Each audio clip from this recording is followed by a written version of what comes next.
অধিকাংশ শিক্ষার্থী এইচএসসি পরীক্ষা পেছানোর দাবি করছে। প্রায় 70% স্টুডেন্ট চাচ্ছে পরীক্ষা এখন তারা দিবে না, তারা পরীক্ষা কিছুটা পিছিয়ে নেওয়ার কথা বলছে।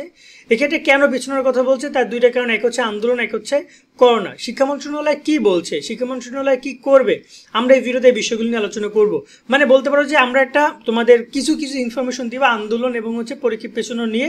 তবে পরীক্ষা এই মুহূর্তে যদি বলি, এই রাইট নাও পরীক্ষা পেছাচ্ছে না, পরীক্ষা 26 তারিখে হচ্ছে। তো ভিডিওটা অতটা গুরুত্বপূর্ণ না যে একদম পড়ালেখা বাদ দিয়ে দেখতে হবে। যদি তোমার কাছে ইম্পর্টেন্ট মনে হয়, তুমি যদি এই বিষয়ে আগ্রহী হও, তাহলে ভিডিও শেষ পর্যন্ত দেখো। আর নয়তো এখান থেকে কাল্টিমারও পড়ালেখা করো, কেমন? বাট কেউ কোনো নেগেটিভ কমেন্ট বক্সে করলে আমি আস্তে করে ব্লক করে দিব। তারা আমাদের চ্যানেল, ফেসবুক পেজ আজীবনের মনে আর কখনো দেখতে পারবে না। এবার আসি পয়েন্টে কথা বলতে, যে তোমাদের এই আন্দোলন নিয়ে কি হচ্ছে। আমরা একটা পোর্টাল দিয়েছিলাম আমাদের চ্যানেলে যে তোমরা কারা চাও পরীক্ষা পেছানো হোক। তো সেখানে দেখতে পাচ্ছি কেউ 1 মাস, কেউ 2 মাস, সবাই এটাই বলছে। ম্যাক্সিমাম স্টুডেন্ট 1 মাস 2 মাসে স্টুডেন্ট পরীক্ষা পেছানোর কথাই বলছে। বেশিরভাগ শিক্ষার্থী বলছে যে 2 মাস পরীক্ষা পেছানো হোক।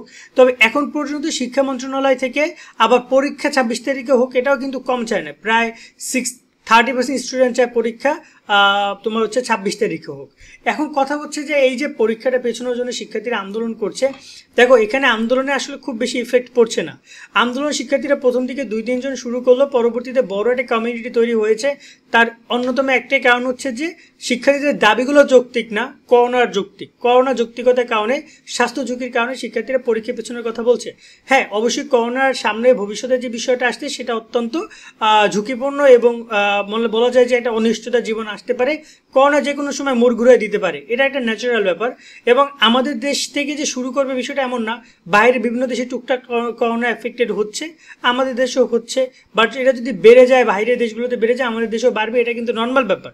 তার সাথে আরেকটা ব্যাপার তোমাদেরকে আমি একটু কারেক্ট করতে চাই যে এই যে শিক্ষার্থীরা আন্দোলন করছে, ওরা বলছে পরীক্ষা আমরা 24 আন্দোলনে ছিলাম বা আমরা হ্যান ত্যান করেছি, অনেক অনেক কথা ওরা অনেক যুক্তি দাঁড় করাচ্ছে যে পরীক্ষা পেছনে বাদে, মানে করোনা বাদে পরীক্ষা পেছনোটার জন্য আরও অনেক যুক্তি দাঁড় করাচ্ছে। এই যুক্তিটা কিন্তু এতদিন ছিল, কিন্তু শিক্ষার্থীরা কেউ সায় দেয়নি, কারণ তারা এই তারা মূলত যুক্তির সাথে অনেকেই একমত না। অনেকে বলতেছে আমরা পর্যাপ্ত সময় পাইছি, অনেকে বলতেছে যে পরীক্ষা তো হওয়ার কথা ছিল এপ্রিলে, অলরেডি সেটা জুনে হচ্ছে, জুন জুলাইতে হচ্ছে। তার মানে অলরেডি পরীক্ষা তো অলরেডি পিছিয়ে নিছে, আমাদের সময় অতিরিক্ত তারা দিয়েছে এবং রুটিন অনেক আগে প্রকাশ করেছিল, আমাদের প্রস্তুতি ঠিকঠাক মতো আছে। বাট করোনার কারণে শিক্ষার্থীরা, বেশিরভাগ শিক্ষার্থী পরীক্ষা পেছনের দাবিটা করছে। এখন এই জায়গায় করোনা নিয়ে আজকে তো অলরেডি অনেকগুলো নির্দেশনা প্রদান করেছে তোমাদের জন্য। এই নির্দেশনাগুলো না মানলে তোমাদের ঝামেলা হবে। যেমন ক্যালকুলেটর নির্দেশনা দিয়েছে, যেমন মাস্ক পরার নির্দেশনা দিয়েছে, যেমন আসন বিন্যাসের নির্দেশনা দিয়েছে, আরও অনেক নির্দেশনা ইন ফিউচারও তোমাদের জন্য আসতে যাচ্ছে। শিক্ষার্থীরা অনেকে এই নির্দেশনাগুলো নিতে পারছে না, কারণ ওরা এই নির্দেশনাগুলো নেওয়ার মতো পরিস্থিতির মধ্যে নেয়, ওরা পরীক্ষা দিতে চায় অ্যাজ এ নর্মাল পার্সন হিসাবে। সো এক্ষেত্রে ওরা বলছে এত নির্দেশনা বাদ দিয়ে পরীক্ষার 1 মাস পরে নিন, তখন তো এত নির্দেশনা লাগবে না, বা 2 মাস পরে নিন, করোনা 2 মাসের মধ্যে ঠান্ডা হয়ে যাবে ইনশাল্লাহ। বাট যদি এখন 10 লাখ 12 লাখ শিক্ষার্থী পরীক্ষা দেয়, 2-4 শিক্ষার্থী যদি আক্রান্ত হয়, 5 জন শিক্ষার্থী আক্রান্ত হয়, একজন যদি আল্লাহ না করুক মারা যায়, তাহলেই কিন্তু শিক্ষার্থীদের মধ্যে একটা ভয়ভীতি কাজ শুরু করবে, একটা আতঙ্ক তৈরি হয়ে যাবে। এবং ফেসবুক, ইউটিউবে যে অবস্থা চলতেছে, আতঙ্কিত হইতে হবে স্বাভাবিক। সেক্ষেত্রে এই অবস্থার মধ্যে না ফেলে দিয়ে আপনারা 1 মাস পরে পরীক্ষাটা নেন, করোনাটা স্বাভাবিক হোক, বা 2 মাস পরে পরীক্ষা নেন। এখন এটা 2 মাস পরে পরীক্ষা নিলে আলটিমেটলি লস কিন্তু এইচএসসি পরীক্ষা দিতে, কারণ ওদের জীবন থেকে 2টা মাস নষ্ট হয়ে যাচ্ছে, মনে রাখবা। কারণ তুমি 2 মাস আগে পরীক্ষা দিলে 2 মাস আগে বেরোবা, 2 মাস আগে রেজাল্ট প্রকাশ হবে, 2 মাস আগে বিশ্ববিদ্যালয়ে ভর্তি হবে, 2 মাস আগে চাকরিতে জয়েন করবা। ঠিক আছে, বিষয়টা এমনই। বাট যদি পরীক্ষা পেছনে হয়, আলটিমেটলি লস তোমাদের। বাট যেহেতু স্বাস্থ্য ঝুঁকির বিষয়টা আসছে, সেখানে তো আসলে কোনো বিষয় প্রশ্ন থাকে না।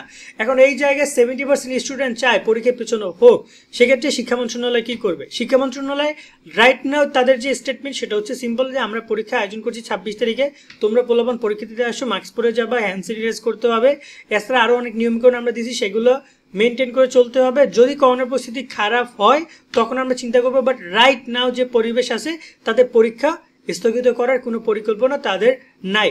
এখন এই যে শিক্ষার্থীরা আন্দোলন করছে, বিভিন্ন শিক্ষা বোর্ডের দরবারে যাচ্ছে, শিক্ষা বোর্ডকে কনভিন্স করে ট্রাই করতেছে, বাট নর্মালি শিক্ষা বোর্ডকে কনভিন্স করে কোনো লাভ নেই, কারণ সিদ্ধান্তটা আলটিমেটলি শিক্ষা মন্ত্রণালয় গ্রহণ করবে। আবার শিক্ষা মন্ত্রণালয় তোমরা খুব অনায়াসে যেতে পারবে না, সচিবালয়ে অনেক ধরনের করা নিষেধাজ্ঞা রয়েছে, সো খুব ইজিলি সচিবালয়ে এন্ট্রি তোমরা নিতে পারবে না।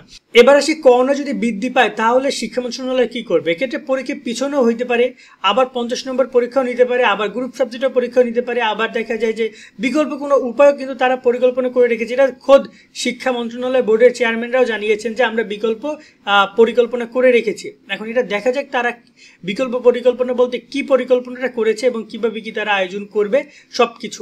বাট ওভারঅল যদি বলি যে পরীক্ষা পেছনের চিন্তা ভাবনা খুবই কম। সো এক্ষেত্রে তোমরা পড়াশোনার কোনো বিকল্প আমি দেখছি না। সো তোমরা নিজেরা আপাতত আর যাই করো না কেন পড়াশোনা ঠিকঠাক মতো করো। যদি পরীক্ষায় পেছনে হয় সেটা তো তোমরা জানতে পারো, বাট এই মুহূর্তে পরীক্ষার পেছনে কোনো পরিকল্পনা কিন্তু শিক্ষা মন্ত্রণালয়ের নাই। যদি পরিস্থিতি খারাপ হয়, হ্যাঁ দিন দিন করোনা পরিস্থিতি গত এক সপ্তাহে যা ছিল এই রিসেন্ট এক সপ্তাহে অনেক চেঞ্জ হয়েছে, অনেকে মারা যাচ্ছে, অনেকে আক্রান্ত হচ্ছে, আজকে অনেকে দেখবে আক্রান্ত হয়েছে। সো আমি বলবো যে এই বিষয়টার প্রতি খেয়াল রাখবা। আজকের মতো আমরা এখানে বিদায় নিচ্ছি, সকলে অনেক অনেক ভালো থাকবা, আল্লাহ হাফেজ। এইচএসসি 2025-এর জন্য বেস্ট ইংলিশ কোর্স নিয়ে আমরা কথা বলবো। মাত্র 450 টাকায় তুমি ইংরেজি ফার্স্ট পেপার সেকেন্ড পেপার দুইটা জিনিস হয়ে যাবে। যারা ইংরেজিতে প্লাস পাইতে চাও কিন্তু সময় কম, অল্প ক্লাসের মধ্যে ইংরেজি বিষয়টা কমপ্লিট করতে চাও, তাদের জন্য বেস্ট কোর্স এইটা। ফার্স্ট পেপারে সব ক্লিয়ার করা থাকবে, সেকেন্ড পেপারে সব কিছু ক্লিয়ার করা থাকবে, প্রায় 30টি ক্লাস, মাত্র 450 টাকা ক্লাসটা এটা। এবং এটা তোমাদের নাইট 24-এ তোমরা ইংলিশ বই তো পড়েছো, ইংলিশ এ প্লাস সেই প্রকাশনী থেকে এই কোর্সটা পাবলিক করা হয়েছে। তোমরা যে তাদের নাম্বারও কল দিয়ে বিস্তারিত জেনে কোর্স ভর্তি হতে পারো। আমি ডিসক্রিপশনে তাদের সকল তথ্যগুলো দিয়ে রাখবো, যেখান থেকে যোগাযোগ করে তোমরা চাইলে কোর্সটা কিনতে পারবা।